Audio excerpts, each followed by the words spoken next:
안녕하세요. 일본의 소식을 쉽고 빠르게 간추려서 전해드리는 오늘의 일본입니다. 5월 22일 금요일 오전 뉴스 보내드리겠습니다. NHK 보도에 따르면 21일 도쿄 11명, 카나가와에서 10명의 감염 발표 등 총 38명이 확진 판정을 받은 것으로 파악되었습니다. 일본 내 감염이 확인된 사람은 16,518명이며 요코하마항 크루즈선을 포함하면 총 17,230명이 감염된 것으로 파악되었습니다.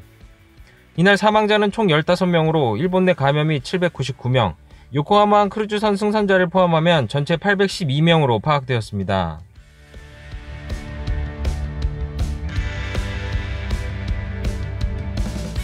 이날 도쿄에서는 11명이 신규 확진 판정을 받은 것으로 파악되었습니다. 이로써 도쿄는 처음으로 긴급사태 선언 해제에 대한 기준을 충족하였습니다. 긴급사태 선언을 해제하는 기준 중 하나인 최근 일주일간의 신규 감염자 수는 10만 명당 0.5명 이하이며 도쿄 인구수 약 1,400만 명으로 환산하였을 때 일주일간 70명 이하가 되어야 합니다. 15일부터 21일까지 7일간 신규 확진자 수는 59명으로 기준인 70명을 밑돌았으며 인구 10만 명당 확진자 수로 환산하였을 때 0.42명이 됩니다. 이로 인해 도쿄는 해제를 위한 준비에 들어가고 있는 것으로 알려졌습니다. 긴급사태 선포 해제 후 1단계부터 3단계까지 단계적 휴업 요청 등을 완화하기 위해 로드맵을 준비하고 있으며 1단계에서 선술집 등의 영업시간 연장 등에 관한 로드맵을 놓고 최종 조정을 하고 있는 것으로 알려졌습니다. 1단계는 관객을 제외한 체육관 등 운동시설을, 2단계는 생필품 이외의 점포와 학원 극장 등을, 3단계는 오락실 등에 대한 휴업 요청을 완화할 것으로 알려졌습니다. 또한 음식점의 경우 1, 2단계에서 영업시간 및 주류의 제공을 오후 10시까지, 3단계에서 자정까지로 하고 있으며 최종 발표는 22일 금일 발표될 예정입니다. 다음 소식입니다.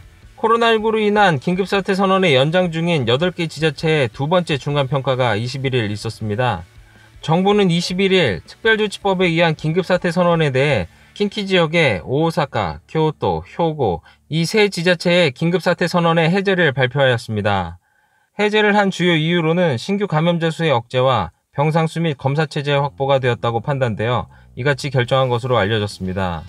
또한 아베 총리는 도쿄, 사이타마, 치바, 카나가와 수도권 4지자체와 홋카이도 이렇게 5지자체에 관해서는 25일 전문가의 평가를 거친 후 해제 여부를 판단한다는 방침을 내비쳤으며 지금의 상황이 계속된다면 해제는 가능하다고 관저에서 기자단에게 밝혔습니다. 선언 대상의 변경은 21일 밤 관보에 공시되어 효력이 발생하며 이로써 해제는 총 42개 지자체로 늘어났습니다.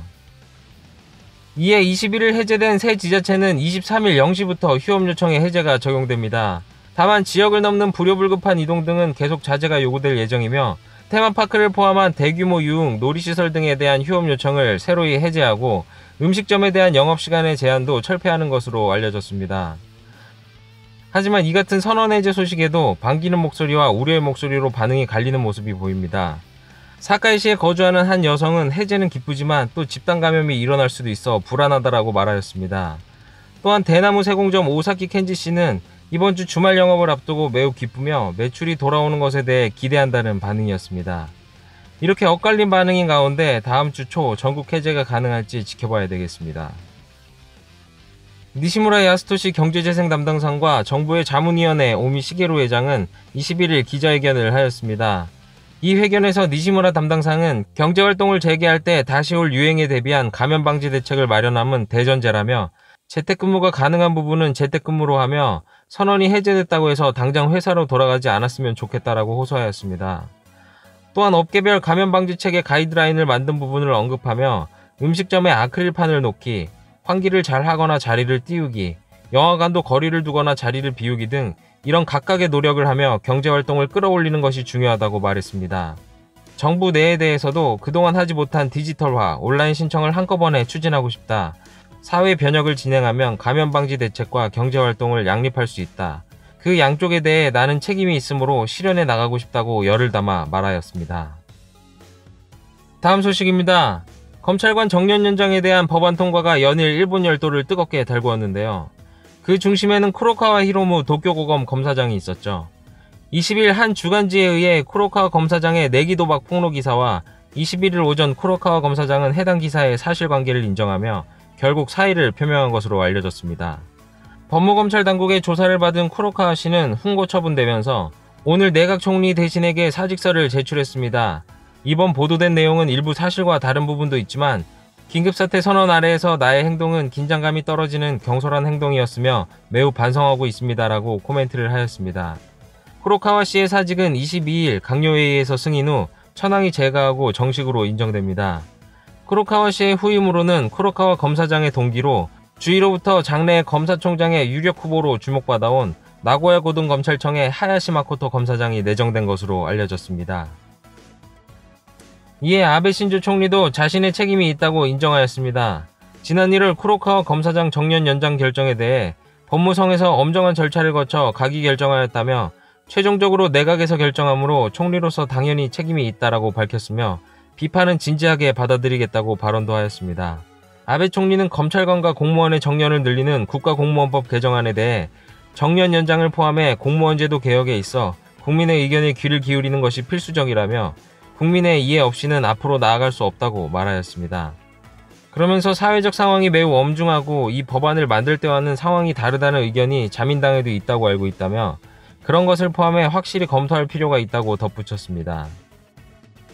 그 후 정부는 21일 밤 검찰관을 포함한 공무원 정년 연장을 포함한 국가공무원법 개정안을 폐기할 방침이라고 밝혔습니다. 이 법안에 대해 이번 국회 통과를 보류하고 가을 임시국회에서 계류를 지향하였지만 코로나19 바이러스의 확대로 고용환경이 급속히 나빠지는 가운데 공무원의 정년 연장의 필요성이 낮아졌다고 판단하였습니다. 이번 법 개정안을 둘러싸고 스가 요시히데 관방장관과 자민당의 모리야마 유 국회대책위원장이 가을 임시국회 통과를 목표로 할 생각을 보였지만 민간기업이 어려운 가운데 공무원을 우대하는 것은 이상하다라며 방침을 전환한 것으로 알려졌습니다. 역시 태세 전환이 빠르네요. 어제까지만 해도 꼭 필요한 법이므로 통과시키겠다는 의지가 강했는데 하루 만에 민간기업이 어려운데 공무원을 우대할 수 없다라는 이유로 법안을 폐기할 방침이라고 바꾸다니 참. 다음 소식입니다. 아베 총리가 벚꽃을 보는 모임 의혹과 관련해 형사고발을 당해 검찰 수사가 시작될지 기추가 주목되고 있습니다. 일본 전국의 변호사와 법학자 등 662명은 21일 아베 총리와 후원회 간부 등을 공직선거법 위반 등을 혐의로 수사해달라는 공동고발장을 도쿄지검에 제출하였습니다. 또한 이들은 고발장을 내면서 철저한 수사로 진상을 밝혀 책임을 물어야 한다는 취지의 성명도 발표하였습니다. 특히 2018년 행사 때 아베 총리 지역구 주민들이 대거 참가한 가운데 도쿄의 최고급 호텔인 뉴 오타니에서 열린 전야제 때는 일부 참가비를 아베 총리 측이 지원했다는 의혹이 불거져 향응 제공 논란을 일으켰으나 이에 대해 아베 총리는 참가비를 호텔 측이 정한 것이라며 향응 제공 사실을 부인해왔습니다. 고발인들은 전야제에 참가한 유권자들에 대한 향응 제공액이 총 480만 엔에 달한다면서 아베 총리가 지지 기반을 강화하고자 하는 생각에서 벚꽃을 보는 모임과 전야제를 활용한 것으로 보인다고 주장하고 있습니다. 타이밍이 기가 막히네요. 쿠로카 검사장이 사임하자마자 의혹에 대한 고발장 접수. 과연 그 다음엔 어떻게 될지 계속 지켜봐야 될 것 같습니다. 다음 소식입니다. 코로나19 영향으로 2021년으로 연기된 도쿄올림픽에 대해서 국제올림픽위원회 IOC의 토마스 바흐 회장은 20일 영국 BBC의 인터뷰에서 2021년 개최가 되지 않을 경우 취소될 것으로 전망하였습니다. 또한 바흐 회장은 아베 신조 총리로부터 2021년 개최가 마지막 옵션이라고 전달한 사실도 밝히며 조직위원회에 3,000에서 5,000명의 사람을 계속 고용할 수 없고 매년 전 세계 스포츠 일정을 변경할 수 없으며 선수를 불확실한 상황에 담아둘 수는 없다고 말하였습니다. 개최 조건으로 백신이 필요하다는 일부 지적에 대해서는 세계보건기구의 조언이며 누구도 1년 2개월 후의 일은 모른다며 직접적인 답변은 회피하였습니다.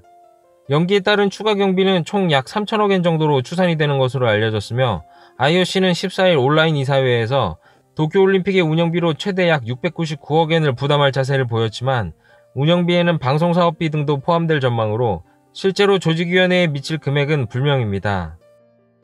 오늘의 마지막 소식입니다.